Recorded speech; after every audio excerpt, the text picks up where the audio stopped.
At 8 years old, my biological parents left me at a freezing bus station with nothing but a granola bar. They drove away and never looked back. A complete stranger found me, stayed by my side, and eventually took me in. Only after he passed away did I learn he had quietly left me his entire $3.8 million inheritance. But the story doesn't end there. The people who abandoned me came crawling back from the shadows to sue me for every single penny. Sitting in court, they smirked at me, thinking they had an easy victory. They didn't realize I was about to stand up and say, "Your Honor, I will be representing myself." Before I tell you how I wiped that smirk off their faces forever, please comment "Why" below so I know you are ready. Grab a warm glass of water and listen to the whole story. The courtroom was so quiet I could hear the pen scratching across the clerk's notepad 3 rows back. The air smelled of lemon polish, old paper, and that distinct, sterile scent of institutional justice.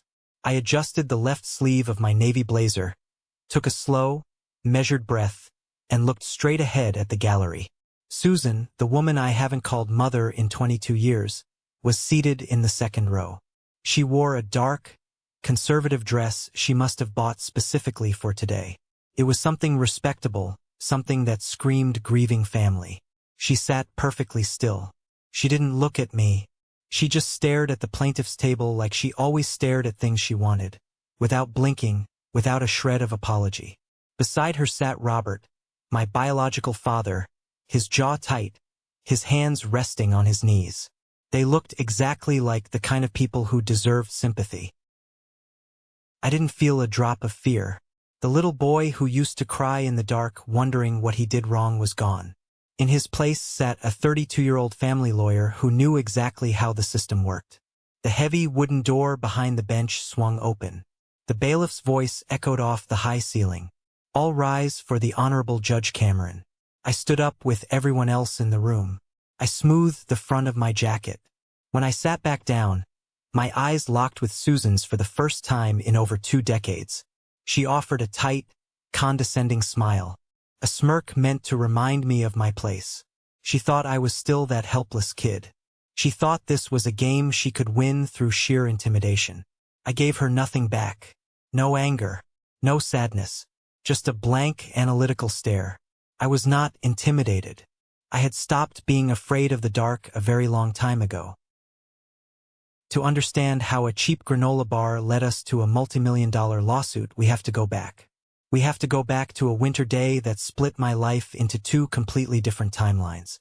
The wind off the Ohio River in February doesn't just blow. It bites right through your clothes. I was 8 years old. Robert drove our rusted Chevy Lumina to the Greyhound station on the east side of Dayton. The sky above was the color of old dishwater, heavy and grim. I sat in the back seat, my legs kicking nervously against the worn fabric. We never went on trips. We barely had enough money to keep the heat on. Robert pulled up to the curb, leaving the engine running.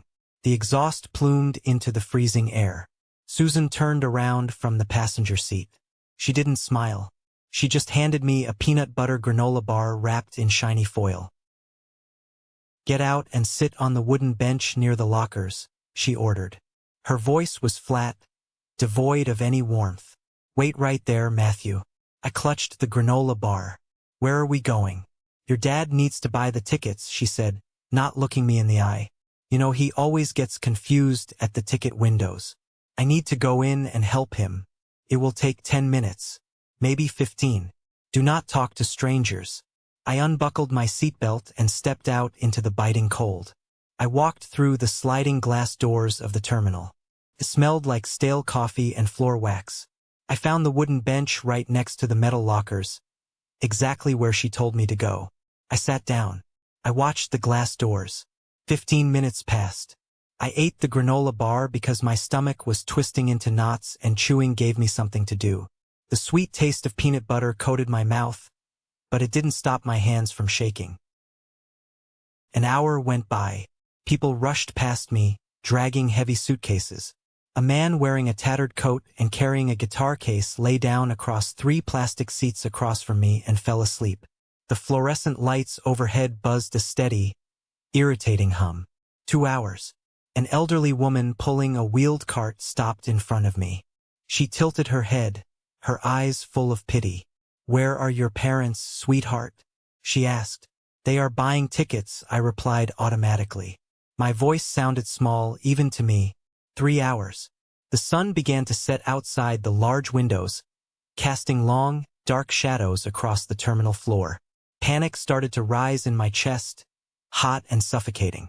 I stood up and walked to the entrance, pressing my face against the cold glass. The rusty Chevy Lumina was gone. The parking spot was empty. By the 4th hour, the terminal had quieted down. The denial I was desperately clinging to started to crack. A woman wearing a blue vest with the name Deborah pinned to it walked over from the information desk. She had reading glasses pushed up on her forehead and a fresh coffee stain on her collar. She sat down next to me on the hard wooden bench. "What's your name, honey?" she asked softly. "Matthew," I whispered. "Who did you come here with, Matthew?" "My mom and dad. They went to buy tickets." Deborah nodded slowly. It was that careful, measured nod adults use when they are trying desperately not to scare you, when they know something is horribly wrong. She reached into her pocket. "I'm going to make a quick phone call, sweetie. Would you like another granola bar while we wait?" I just nodded, tears finally spilling over my freezing cheeks. 15 minutes later, a police cruiser pulled up to the curb. 2 officers walked in. Following close behind them was a woman carrying a clipboard. She was from Child Protective Services. They asked me questions I didn't have the answers to. They wrote things down on their notepads. Then, the woman with the clipboard took my hand and led me out to her car. I spent that night in a sterile room with bright lights, sitting on a plastic chair in front of a television mounted too high on the wall. I kept watching the door. I kept telling myself it was a massive mistake. Robert just got lost. Susan just forgot the gate number. I was 8. That was the only story my brain could invent to protect itself from the crushing reality. I didn't know the truth. 3 days later, I was still sitting in that exact same waiting room at the county social services office. I hadn't spoken a word since the first night. I just stared at the scuffed linoleum floor, waiting for a caseworker to figure out where to put me. That was the afternoon Joseph Marsh walked through the door. He was 53 years old, wearing a faded corduroy jacket with patches on the elbows. He was there because he volunteered every other Thursday to drive elderly folks to their medical appointments. He had taken a wrong turn looking for the elevator and ended up in the foster care holding area instead. He stood in the doorway for a long moment, looking around the depressing room. Then his eyes landed on me. Instead of turning around and finding the elevator, he walked right over and sat down in the plastic chair next to mine. "Do you play chess?" he asked. His voice was deep, steady, and completely unbothered by the chaotic energy of the building. I shook my head. "No, that's fine," he said casually. "I'll teach you." He reached into the oversized pocket of his jacket and pulled out a small, foldable magnetic travel chess set. He popped it open on his lap. He spent the next 40 minutes explaining the pieces to me. The rook moves in straight lines. The bishop moves diagonally. The knight jumps. He didn't use baby talk. He spoke to me like I was a person worthy of his time. When I forgot how the knight moved, he just explained it again, his tone completely flat, never making me feel stupid. When my caseworker finally came to take me to a temporary group home, Joseph stood up. He reached out and shook my hand firmly. "You have good instincts for the game, Matthew," he said. I thought that was the end of it. A nice stranger who killed 40 minutes with a sad kid. 6 days later, he showed up at my new group home. He brought a library card application he had already filled out with my name, and a paperback book about kids solving mysteries. He had gone to the front desk, asked for my caseworker, and filled out the massive stack of background check paperwork required to become an approved visitor. He came every single week for the next 8 months. I bounced between 2 different temporary placements. I moved across county lines. There was a period where I stopped speaking altogether because nothing in the world felt safe. Joseph never pushed me to talk. He just showed up, set up the magnetic chessboard on whatever wobbly table was available, and waited for me to make my move. Once, he brought a small paper bag filled with those spicy cinnamon candies wrapped in clear cellophane. I loved them. I never told him that, but he somehow knew. He paid attention. When I was 9.5, we were sitting on the porch of my third foster home. He moved his bishop across the board, capturing my pawn, and then he looked up at me. "Matthew," he said quietly, "I'd like to apply to be your permanent foster parent. But I want you to know you have a choice. Whatever you say is the right answer. I completely understand if you don't want that. Trust is something that has to be earned, and I know I haven't earned enough of it yet." I didn't even let him finish his sentence. Yes, I blurted out. 2 months later, I packed my single duffel bag and moved into his house. Joseph lived in a modest, cream-colored colonial house on a quiet, tree-lined street in Centerville. From the outside, it looked like every other house on the block. Inside, it was a sanctuary. Every flat surface was covered in something interesting: a half-finished crossword puzzle, a stack of historical biographies, a coffee mug with a quote about patience printed on the side. The house constantly smelled of cedar wood and whatever he was baking. Joseph baked when he was stressed, which meant we always had fresh chocolate chip cookies or banana bread on the counter. He walked me upstairs to a room at the end of the hall. It had a blue quilt on the bed and a lamp shaped like a lighthouse on the nightstand. "You can change anything you want in here, Matthew," he told me, leaning against the doorframe. "It's your room. That means your opinion on the paint color and the furniture matters more than mine."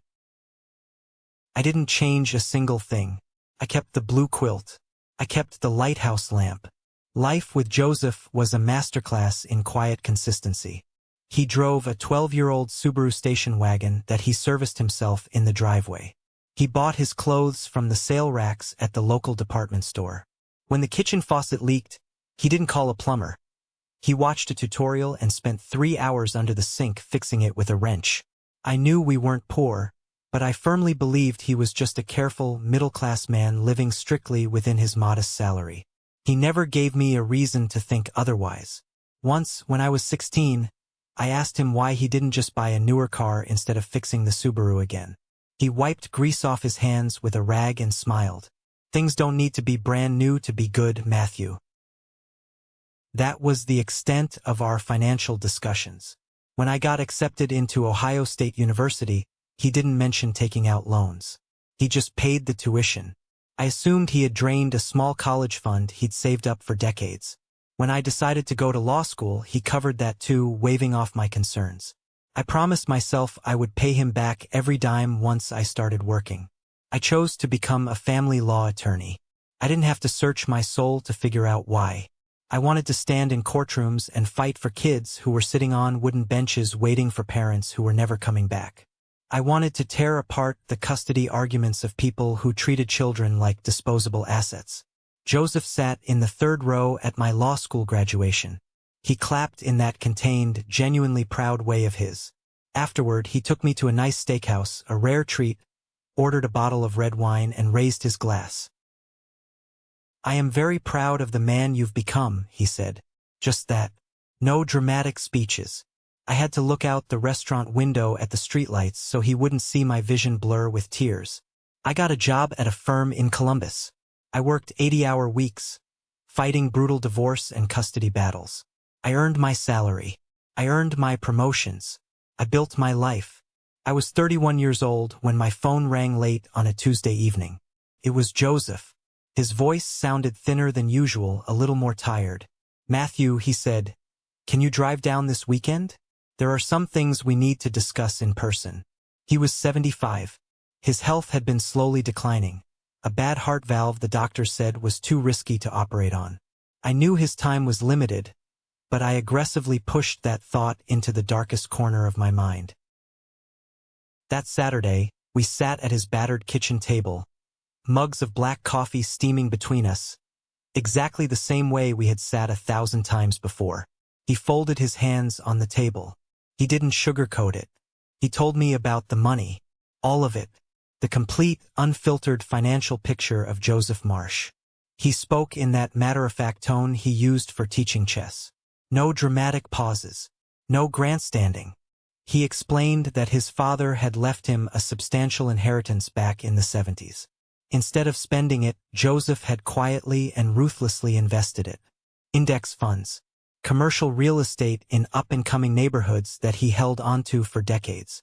He co-owned a small manufacturing company with 2 college buddies that got acquired by a massive conglomerate when I was in middle school.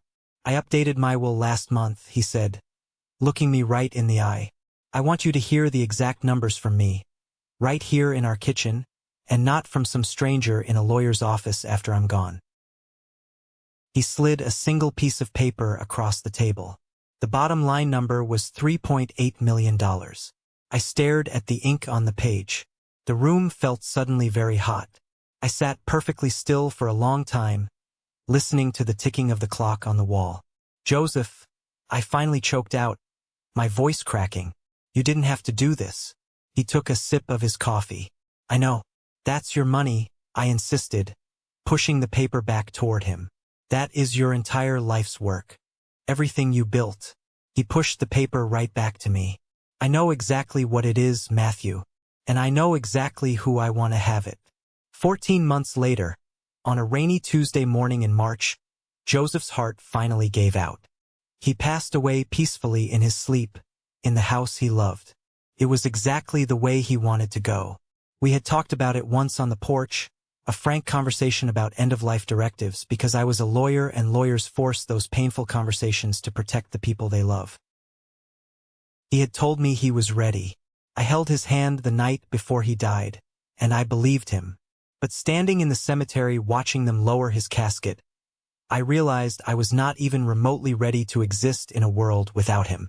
I took 2 weeks off from the firm. I went back to the house in Centerville and packed it up slowly, honoring every object. I kept the magnetic travel chess set. I kept the lighthouse lamp. I donated his clothes to the local church he had quietly attended for 30 years without ever asking for recognition. I cried in the empty kitchen until my ribs ached. And then, because Joseph taught me how to keep moving forward, I locked the front door, drove back to Columbus, and went back to work. 6 weeks after the estate documents were filed and entered into the public record, the doorbell of my apartment rang. It was a mail carrier holding an electronic scanner and a thick, certified envelope. I signed my name on the screen, tipped the carrier, and tossed the envelope onto my kitchen counter. The return address belonged to a law firm in Beaver Creek, Ohio. My heart did a strange, uncomfortable stutter. Beaver Creek was a suburb of Dayton. It was 20 minutes away from the Greyhound bus station. I grabbed a knife, slit the top of the envelope, and pulled out the legal filing. I read the first page. Then I read it again. My blood turned to ice. My biological parents, Robert and Susan, were suing me. They were petitioning the court to invalidate Joseph's will and claim the entire $3.8 million estate. The legal claims printed on the thick paper were creative, the way pure desperation often breeds creativity. They argued that as my biological next of kin, they had a prior and superseding claim to any inheritance I received. They claimed that since they brought me into the world, Joseph's estate should logically revert to them as my original guardians of record. I dropped the papers on the counter. The sheer, breathtaking audacity of it hit me like a physical punch.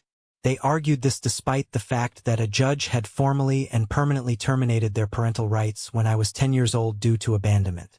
They argued this despite the fact that Joseph had legally adopted me when I was 12, severing any remaining legal ties to my biological family.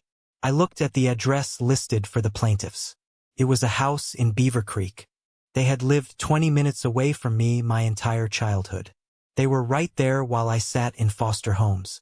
Right there while I waited for someone to want me. I stood in my kitchen for a long time. I didn't shake. I didn't cry. The burning anger in my chest crystallized into something cold, sharp, and intensely focused. This wasn't a tragedy anymore. This was a tactical legal problem. And Joseph had spent 22 years teaching me how to see the whole board. I picked up my phone and dialed Carter. Carter was a senior partner at my firm. He handled high-stakes estate litigation, and he was, without a doubt, one of the most ruthless, brilliant legal minds I had ever met. He was also a loyal friend. "I need your eyes on something right now," I said when he picked up. He didn't ask questions. He was at my apartment 40 minutes later, carrying a briefcase and 2 cups of black coffee. I handed him the filing. He stood by my kitchen island and read it in silence. His eyes tracked rapidly back and forth across the pages. He flipped to the last page, tossed the document onto the granite counter, and looked at me over the top of his wire-rimmed glasses. "Matthew," he said, his voice laced with professional disgust, "they have no case." "I know," I replied, crossing my arms. "I mean, genuinely, structurally, they have absolute garbage here," Carter continued, tapping the paper. "Your adoption legally terminated all biological parental rights and reciprocal inheritance claims. They are legal strangers to you. They can't contest a will where they have no legal standing to even be in the courtroom. Whoever drafted this complaint either failed basic estate law in their first year, or they are just counting on you getting scared and offering a settlement to make them go away. They've been counting on me being helpless my entire life," I said softly. Carter pulled out a legal pad from his briefcase. "Give me the authorization. I'll file the response tomorrow morning. I will bury them in procedural motions so deep they won't see daylight until Christmas." "No," I said. Carter paused, his pen hovering over the pad. He raised a skeptical eyebrow. "Excuse me? I want to handle it myself. I'm going in pro se." "Matthew, you know the rule. A lawyer who represents himself has a fool for a client. You're too close to this. It's too emotional." "It's not emotional at all, Carter. That's the point. I need to stand in that room. I need to look at them." Carter studied my face for a long moment. He saw the cold resolve in my eyes. He sighed, clicking his pen shut. "All right, fine. You lead. But I am sitting second chair at your table during prep, and I am sitting right next to you in that courtroom. You are not doing this alone." "Deal," I said. The next morning, I drafted our response. I tore their arguments to shreds, citing specific state statutes regarding adoption and inheritance. I filed a counterclaim for full legal fees, harassment, and frivolous litigation. But as I sat at my desk looking at the blinking cursor on my screen, something kept bothering me. It was an itch in the back of my brain. Why now? I hadn't seen or heard from Robert and Susan in 22 years. They didn't care if I was dead or alive. Filing a massive, baseless lawsuit wasn't just stupid. It was expensive. They had to pay a retainer to that local lawyer. Desperate people make stupid mistakes, but they usually have a trigger. I needed to know the trigger. If you just defend a lawsuit, you're letting the opponent control the pace of the game. I didn't want to just block their pawn.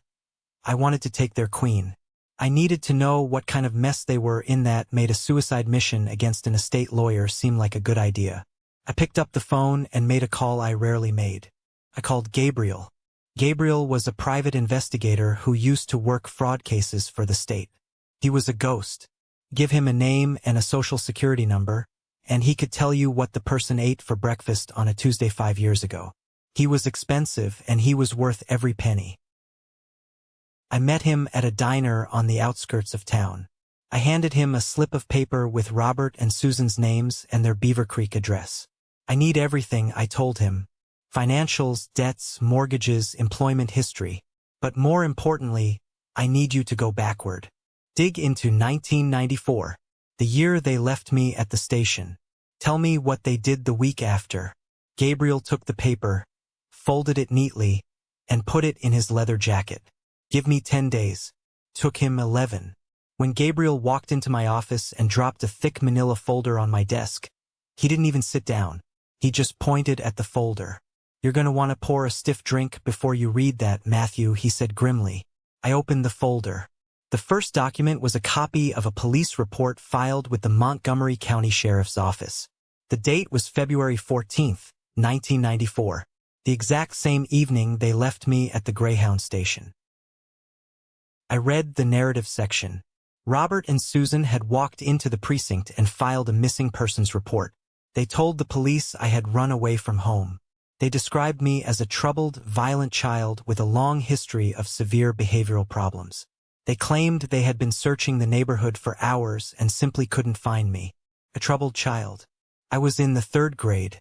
My biggest disciplinary issue was getting put in timeout for talking to my friend during silent reading hour. I flipped to the next document. It was a life insurance policy underwritten by a major national provider. The insured party was me, Matthew. The beneficiaries were Robert and Susan. The policy had been taken out exactly 18 months before the day at the bus station. My chest tightened. I flipped to the third document. It was the payout authorization. 2 years after they filed the missing person report, they submitted a claim.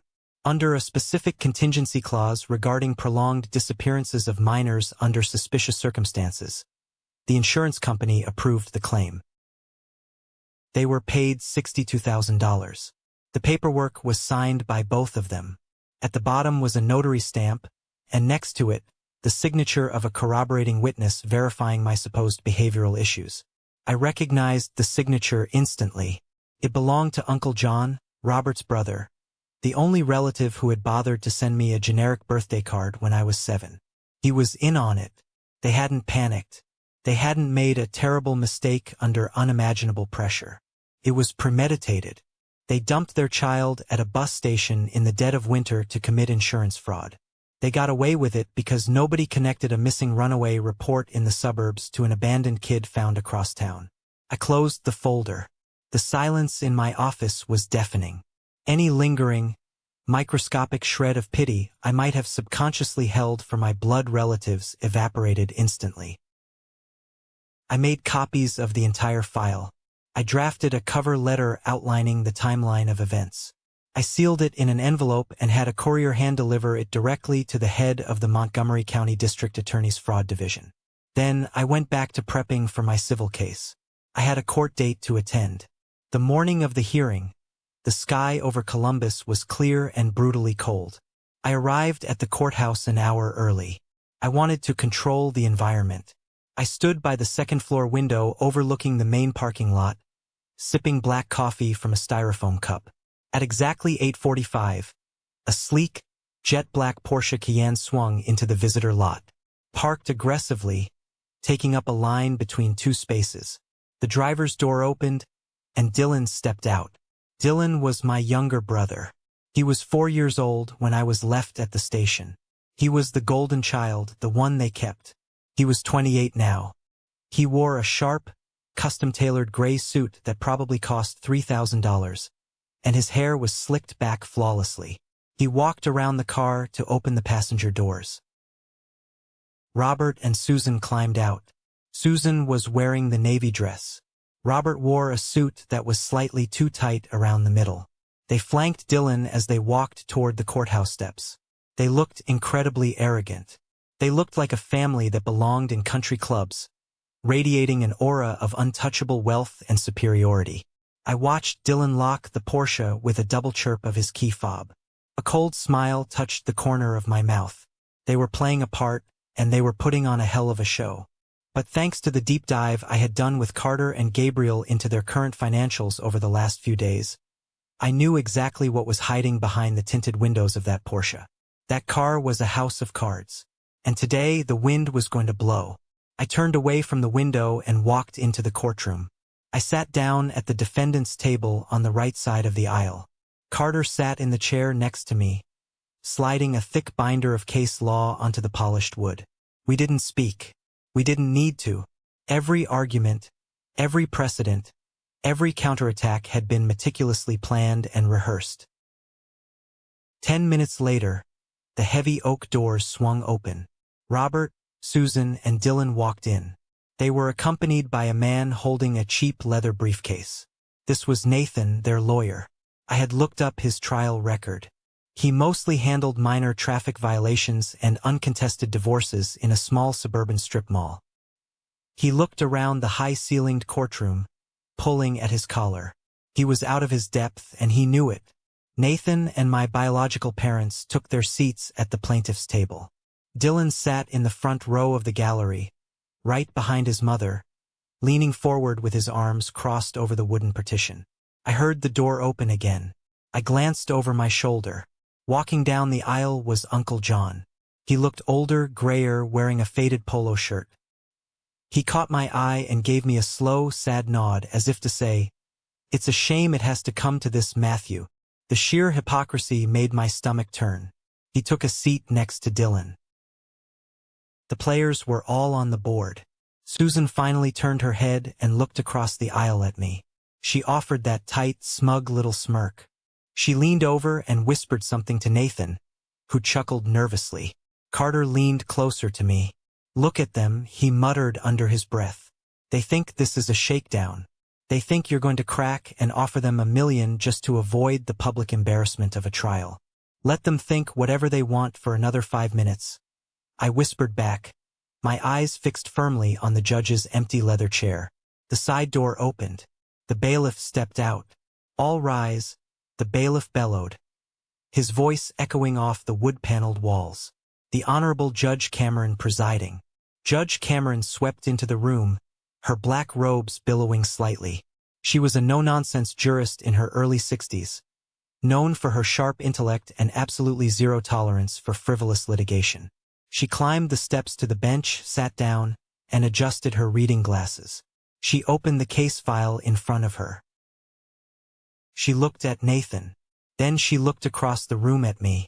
"Let's get this over with," she said, her voice cutting through the silence like a scalpel. "I have read the plaintiff's filing. I have read the defendant's response. Counselor," she said, glaring down at Nathan, "I strongly suggest you begin by explaining exactly why you believe your clients have standing in my courtroom today." The game had begun. The tension in the courtroom was thick enough to cut with a knife. Nathan, the discount lawyer my biological parents had hired, stood up from his chair. He buttoned his cheap suit jacket, which strained noticeably around his waist, and cleared his throat. It sounded like gravel grinding in a blender. He picked up a stack of disorganized papers and walked over to the podium facing Judge Cameron. I watched his hands. He was gripping the edges of the dark wood so tightly his knuckles were turning a translucent white. He was sweating, small beads forming on his upper lip despite the heavy air conditioning blowing through the ceiling vents. "Your Honor," Nathan began, his voice lacking any real conviction or authority, "we are here today to petition the court to invalidate the last will and testament of the late Joseph Marsh. We are asking you to restore the rightful, natural order of inheritance to my clients, the biological family of the defendant." Judge Cameron looked at him over the rim of her reading glasses. She did not say a single word. She just waited, letting the silence in the enormous, high-ceilinged courtroom stretch out until it became physically uncomfortable. You could hear the faint ticking of the wall clock above the double doors. Nathan swallowed hard, his Adam's apple bobbing nervously. "It is our position that the biological bond between a parent and a child is sacred. It is a bond that supersedes any artificial legal constructs or temporary guardianship arrangements. My clients, Robert and Susan, brought Matthew into this world. They suffered a tragic, prolonged separation from him during his youth due to severe financial hardship and a series of unfortunate misunderstandings. Now that the man who temporarily stepped in to care for him has passed away, it is only fair and just that the estate reverts to the family of origin. Blood is thicker than water, Your Honor. That is the foundation of family law." Judge Cameron let out a long, slow sigh. It was the exact kind of sigh that usually preceded a judicial execution in her courtroom. "Counselor," she said, her voice dangerously calm and perfectly level, "are you citing a Hallmark greeting card in my courtroom? Or do you have actual verifiable case law to support this breathtakingly absurd claim?" Nathan flinched as if he had been physically struck. "Well, Your Honor, we believe the original adoption was processed under questionable circumstances. We believe that my client's parental rights were unfairly terminated without proper due process back in the 1990s, and therefore, they retain a legal interest in the defendant's current financial holdings and inheritance." "Stop right there," Judge Cameron interrupted, raising a single hand. Her voice cracked through the room like a whip. "Did you read the defendant's response brief before you walked into this building today? Did you even glance at it? Because I did. I have the certified court transcripts from 1996 right in front of me on this bench. Your client's parental rights were not unfairly terminated. They were permanently and irrevocably severed due to gross, documented abandonment.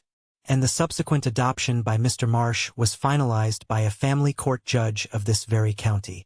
You are standing in a court of law asking me to overturn decades of settled custody law based on a metaphor about blood and water.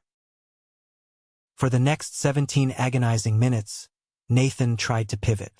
It was like watching a man drowning in a puddle of his own making. He circled back to the idea of a family reunion. He tried to argue that Joseph Marsh was merely a wealthy benefactor who wouldn't have wanted to drive a wedge between a newly reunited family. He completely ignored the legal statutes regarding estate law. He abandoned the arguments he had written in his own initial filing. Over at the plaintiff's table, the arrogant smirks were rapidly melting off Robert and Susan's faces. Susan was clutching her leather purse in her lap, her posture rigid, her knuckles totally white. Robert was glaring intensely at Nathan's back, clearly realizing the lawyer he had hired for a bargain rate was getting publicly and thoroughly humiliated. Behind them in the gallery, Dylan uncrossed his arms and sat forward, the arrogant confidence completely draining from his posture. He looked around the room like a trapped animal looking for an exit. When Nathan finally stumbled to a halt, completely out of breath and out of arguments, he practically ran back to his chair and sat down heavily. He pulled a crumpled handkerchief from his pocket and wiped the sweat from his forehead. Judge Cameron turned her sharp gaze to my side of the room. Mr. Marsh, your response. I stood up. I did not rush. I buttoned my navy blazer, picked up a single, thin file folder from my table, and walked calmly to the podium.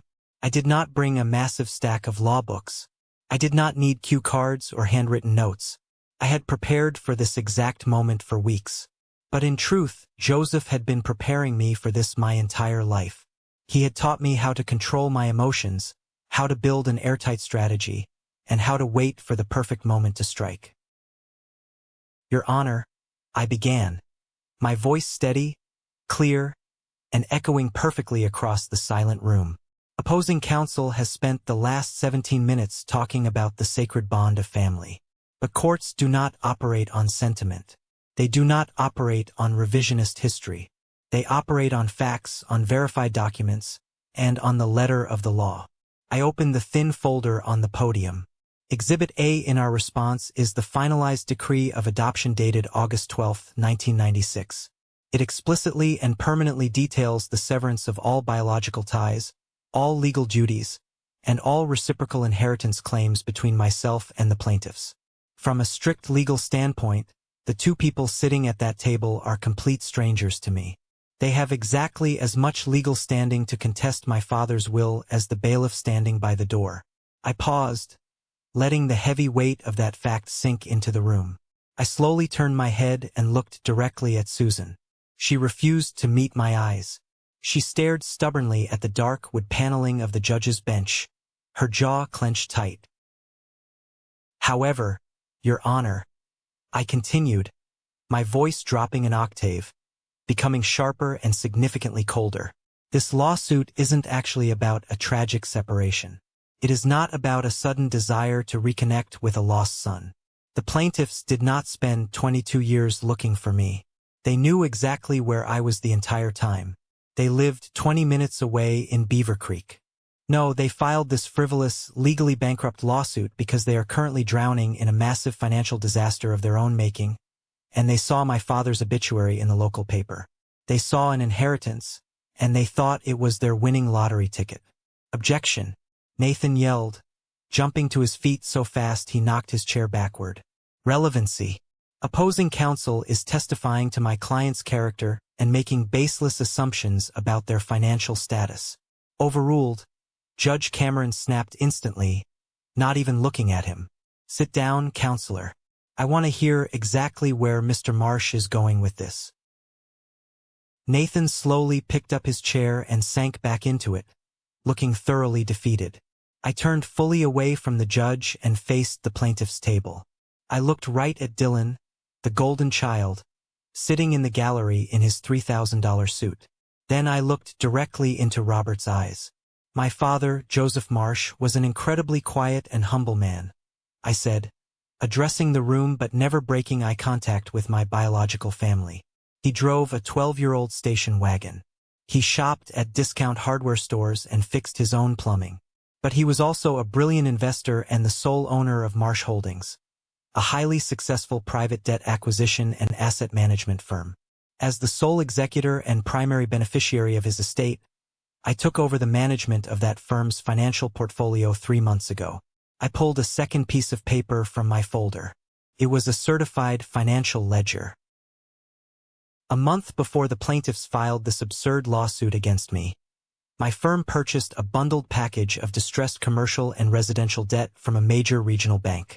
It was a standard corporate acquisition on the secondary market. I took a slow breath. My firm now owns both of those debts. Robert's mouth actually fell open. His jaw went completely slack. Susan gripped the edge of the heavy wooden table, her face draining of all color, turning a sickly, terrifying shade of ash gray. Dylan stared at me from the gallery, his mouth slightly open, his eyes wide with absolute, genuine horror. The realization hit them all at the exact same time. It hit them like a runaway freight train. They didn't just lose their greedy lawsuit. They were staring directly at the man who now held the absolute legal and financial right to take everything they had left in the world. "I don't just hold the inheritance you tried to steal," I said quietly, the words cutting across the short distance between us like a razor blade. "I hold your debts. I own the paper on the roof over your head. I own the cars in your driveway." I turned back to Judge Cameron, closing the folder with a sharp snap. "Your Honor, this lawsuit is a bad faith attempt at financial extortion by desperate, underwater debtors who have no legal standing whatsoever. I respectfully ask that this case be dismissed with prejudice immediately, and that the plaintiffs be ordered to pay all legal fees and court costs associated with this egregious waste of the court's time." I walked back to my table and sat down next to Carter. Judge Cameron looked at the documents in front of her. She looked at Robert and Susan, who were now whispering frantically to a completely panicked Nathan. The judge's expression was one of absolute, unvarnished disgust. She looked like she had just scraped something foul off the bottom of her shoe. She picked up her heavy wooden gavel. "In my 20 years sitting on this bench, I have rarely seen a filing so utterly devoid of legal merit," she announced, her voice booming with absolute authority. "The plaintiff's arguments are not only legally baseless, they are a profound insult to the intelligence of this court. This case is dismissed with prejudice. It is completely without merit. I repeat, so the court reporter gets it clearly on the record, without merit." She paused, glaring over her glasses at Nathan. "Furthermore," she continued, "I am granting the defendant's counterclaim in full. The plaintiffs are hereby ordered to pay all of Mr. Marsh's legal fees, court costs, and administrative expenses related to this filing. If you fail to pay these costs within 30 days, I will personally hold you in contempt of court and issue bench warrants for your arrest. We are adjourned." She struck the gavel against the sounding block. The sharp crack echoed through the room like a gunshot. The game was over. It was a flawless checkmate. I stood up and began methodically packing my legal files into my leather briefcase. Carter stood up next to me and clapped me hard on the shoulder. "Brilliant," he whispered, a huge grin on his face. "Absolutely flawless execution, Matthew. They never saw it coming." I didn't celebrate. I didn't smile. I just nodded. I clicked my briefcase shut, walked out from behind the defendant's table, and headed down the center aisle toward the heavy wooden doors at the back of the courtroom. "Matthew, wait, please wait." It was Susan. She had scrambled out from behind the plaintiff's table and was practically running up the center aisle after me. I stopped and turned around slowly. Robert was standing a few feet behind her, looking down at his expensive leather shoes, completely unable to make eye contact with me. Dylan had already bolted out the back door, unable to face the public humiliation of his financial ruin. Susan reached out, her hands visibly shaking, and grabbed the sleeve of my navy blazer. "Matthew, please," she said, her voice cracking perfectly. Tears were rapidly welling up in her eyes. It was a masterclass in manipulation. She was playing the perfect picture of a devastated, heartbroken mother. "We're family. We made a terrible mistake a long time ago. We were struggling so hard back then. We didn't know what to do. You have to understand, we were desperate. You have so much now. You have millions. Please don't take the house. We have nowhere else to go. I looked down at her hand clutching my jacket. Then I looked up at her face. I didn't see a mother. I didn't see family. I just saw a toxic stranger who had finally run out of lies and victims. You made a choice, Susan, I said. My voice wasn't angry. It wasn't loud. It was just completely hollow, cold and absolute. We were drowning in medical bills and debt. She pleaded, the tears now freely spilling over her cheeks, ruining her makeup. We just panicked. We didn't mean to hurt you. You panicked? I asked, leaning in slightly, my voice dropping to a harsh whisper. You panicked, drove your own flesh and blood to a bus station in the freezing cold, handed me a single granola bar, and left me there to freeze? You call that panic?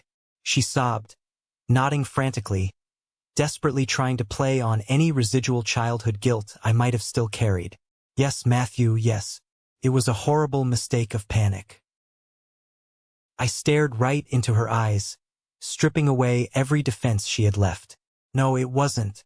Panicking is missing a car payment. Panicking is taking out a payday loan. What you did was walk into a police precinct and file a false police report claiming your 8-year-old son had a history of violent behavioral problems and ran away from home. What you did was sit in your house for 2 years, pretending to mourn, and then file a claim on a life insurance policy you explicitly took out 18 months before you abandoned me. Susan completely froze. Her breath hitched violently in her throat. Her eyes went incredibly wide, and the fake tears stopped instantly. The remaining color completely vanished from her face. She looked like she had just seen a ghost. You got paid $62,000 to throw me away like garbage. I whispered, making sure only she and Robert could hear the words. Did you really honestly think I wouldn't find out? Did you think I was still that stupid little kid sitting on the bench?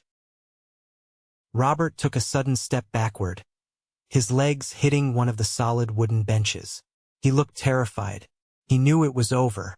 I reached up and firmly pulled my arm out of her grip. Never contact me again. I turned my back on them and walked out the heavy doors, leaving them standing right there in the absolute ruins of their own making. I walked down the long marble hallway, pressed the button for the elevator, rode it down to the ground floor, and pushed through the revolving glass doors into the crisp, biting afternoon air. Carter walked out of the building a moment later, holding 2 steaming cups of coffee he had grabbed from the lobby cart. He handed me one with a nod. We walked together in silence toward the massive visitor parking lot. As we approached my car, I heard shouting. Loud, frantic shouting. I stopped and looked over to my right. The sleek, jet-black Porsche Cayenne that Dylan had driven to the courthouse to show off his fake wealth was no longer parked aggressively across 2 spots. It was currently hooked up to the back of a heavy-duty flatbed tow truck. A burly man wearing a high-visibility yellow vest was ratcheting the heavy metal winch cables to the front axle of the luxury SUV. Dylan was standing on the asphalt, screaming at the top of his lungs at the tow truck driver. His expensive suit jacket was unbuttoned. His silk tie was crooked, and his face was bright red with absolute rage. You can't do this. Do you know who I am? Dylan yelled, waving his arms wildly. I have the money. The bank wire transfer is just delayed. Put the car down right now or I'll sue you. The tow truck driver didn't even bother to look at him. He just kept ratcheting the thick nylon straps tight over the tires. Buddy, he said in a bored voice, you're 4 months behind on the payments and the bank issued the repo order a week ago. Call the number on the yellow sticker on your window. Step back from the vehicle immediately or I'm calling the cops to cite you for interference. Dylan stood there, completely helpless, his mouth opening and closing as the hydraulic lift whined loudly and pulled the ultimate symbol of his fake, arrogant wealth up onto the flatbed. He spun around and saw me standing 50 feet away, holding my coffee, watching him. All the arrogance, all the smug superiority he had paraded into the courtroom an hour ago was completely gone. He looked incredibly small, pathetic. He broke eye contact immediately, shoved his trembling hands deep into his pockets, and walked quickly back toward the courthouse doors to find the parents who could no longer bail him out of his failures.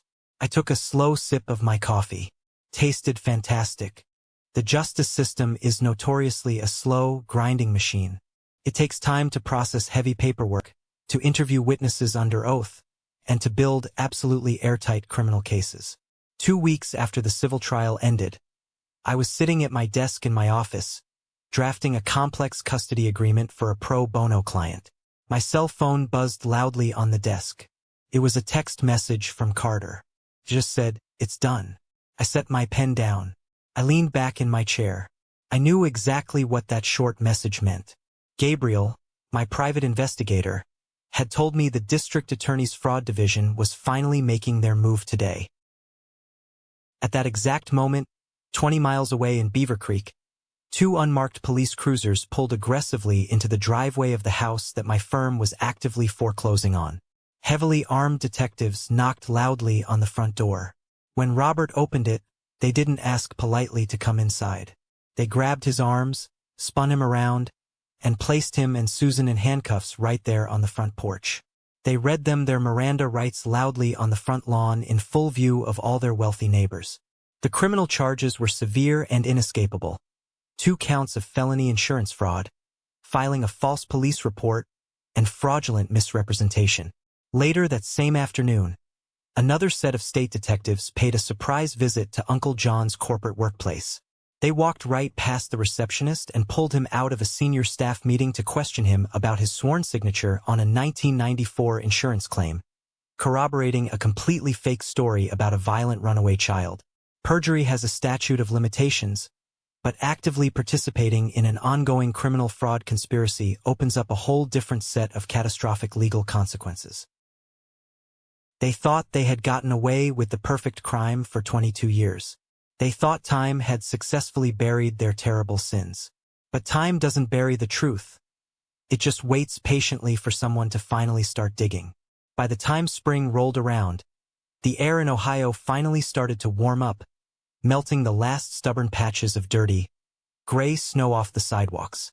I had spent the entire winter dealing with the massive fallout of my past. I authorized the final foreclosure on the Beaver Creek house. I liquidated the bad debt from Dylan's failed company.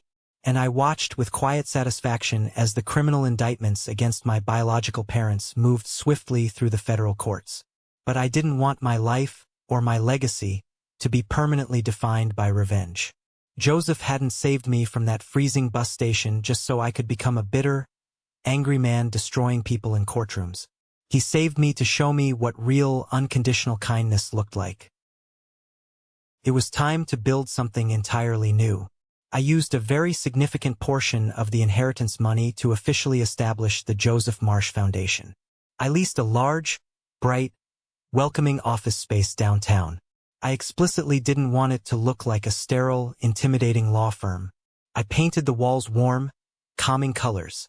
I bought soft, comfortable couches, and I filled the front waiting room with books, art supplies, and toys. The core mission of the foundation was direct, specific, and relentless. We provided top-tier, aggressive legal representation completely free of charge to children in the foster care system who were caught in the middle of vicious family court proceedings or abusive custody battles. Kids trapped in the system often have social caseworkers who are massively overworked and court-appointed guardians ad litem who barely even know their first names. These kids sit in terrifying courtrooms while angry adults argue about them as if they are pieces of antique furniture to be divided up. I wanted to change that reality forever. I wanted to make absolutely sure that when a terrified kid walked into a courtroom, they had a sharp, dedicated lawyer standing right next to them whose only job, whose only loyalty was entirely to them. I walked away from a massive, lucrative promotion track at my corporate firm, giving up a huge salary to run the foundation full-time. Carter called me crazy, but he still volunteered his weekends to help us litigate the most complex estate and custody cases. One afternoon in late May, I was sitting in my new office. The door was open, and I could hear the phones ringing steadily at the reception desk. My assistant gently knocked on the doorframe and walked in, leading a little boy by the hand. He was 8 years old.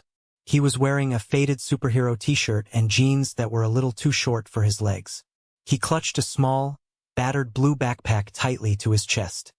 His caseworker had brought him in because his parents were going through a brutal, drug-fueled divorce, and both sides were maliciously trying to use him as leverage to extract more alimony. He sat down slowly in the large leather chair directly across from my desk. He looked straight down at the floor, his shoulders hunched up to his ears, trying to make himself as invisible as possible. He was vibrating with that specific kind of silent, terrified anxiety I remembered all too well from my own childhood. I didn't start talking about legal strategy. I didn't ask him hard, invasive questions about his parents. I reached slowly into my bottom desk drawer. I pulled out Joseph's small, magnetic travel chess set. I opened it carefully and set it on the edge of the mahogany desk right between us. "Do you know how to play?" I asked, keeping my voice incredibly low, warm, and steady. He slowly shook his head, keeping his eyes glued to his worn-out sneakers. "No, that's perfectly okay," I said casually, moving a white pawn forward. "I can teach you. It's actually a lot of fun. The piece that looks like a castle is called a rook, and it moves in straight lines. The one with the pointy hat is the bishop, and it moves diagonally." He finally looked up, his wide eyes darting to the black and white board and then cautiously up to my face.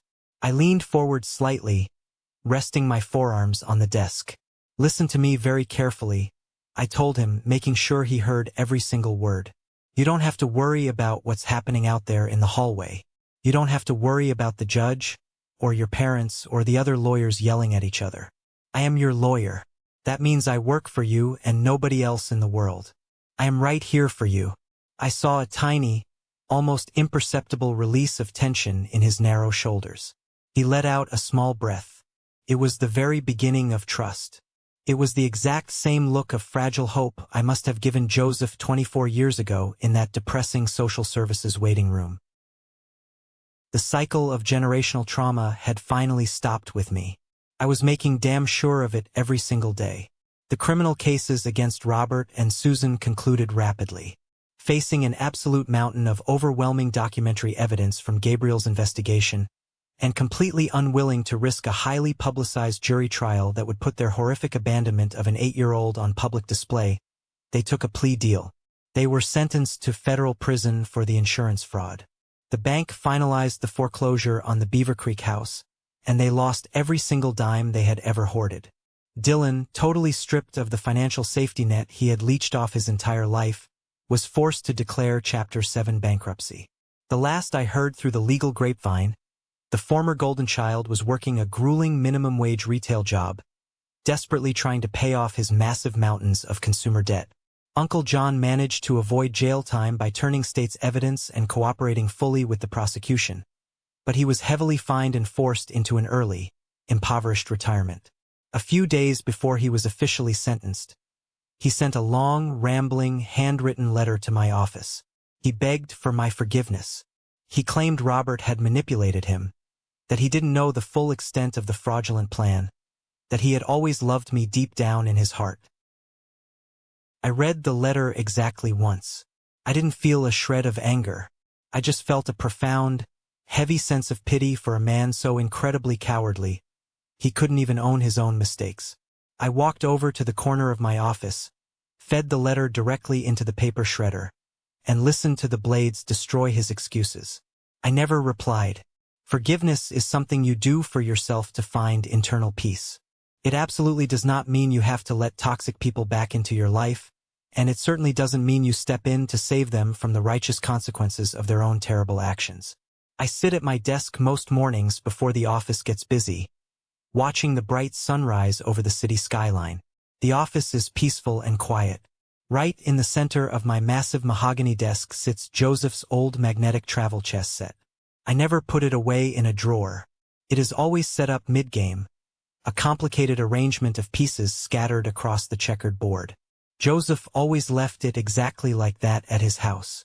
He used to tell me that a half-finished game was a vital reminder that life is a series of complex problems waiting to be solved. It requires endless patience, sharp attention, and the willingness to step back and see the whole board clearly. He taught me how to take my time, how to resist the emotional, reactive move that feels deeply satisfying in the heat of the moment, but costs you the entire game later down the line. He taught me how to think 3 full steps ahead without ever losing track of exactly where I was standing right now. I think about him every single day. I think about a quiet man who took a wrong turn looking for an elevator, walked into a room full of broken, discarded kids, and decided to sit down next to a silent 8-year-old boy. He pulled a simple chess set out of his jacket pocket like it was the most natural thing in the world, and in doing so, he completely rewrote the entire trajectory of my existence. Life is entirely shaped by the smallest, most seemingly insignificant choices. A wrong turn in a hallway, a peanut butter granola bar, a wooden bench by a set of metal lockers. My biological parents chose pure greed. They chose themselves over their own flesh and blood. They looked at their child and saw nothing but a financial liability they could cash in for $62,000. Joseph chose patience. He chose radical kindness. He looked at a terrified stranger and saw a son. The difference between those two choices isn't just a legal victory in a courtroom or a massive financial inheritance. The difference between those two choices is the entire shape and purpose of my life. It is the very reason I can sit across from frightened children today and promise them that the darkness won't last forever. Surviving the storm isn't the end of the story. It's just the beginning of figuring out who you were meant to be. Thank you for sticking around and listening to my story. I know it was a long one, but it's a deeply personal journey I needed to share. I hope this resonated with you in some way, maybe reminding you that the family you choose is often infinitely stronger than the family you are born into. Have you ever found yourself in a similar situation, having to cut toxic people out of your life to protect your own peace and sanity? Let me know in the comments. I read as many as I can. Now, if you are still here, listening to my voice at the very end of this video, you are part of an exclusive group. I call it the 1% Club.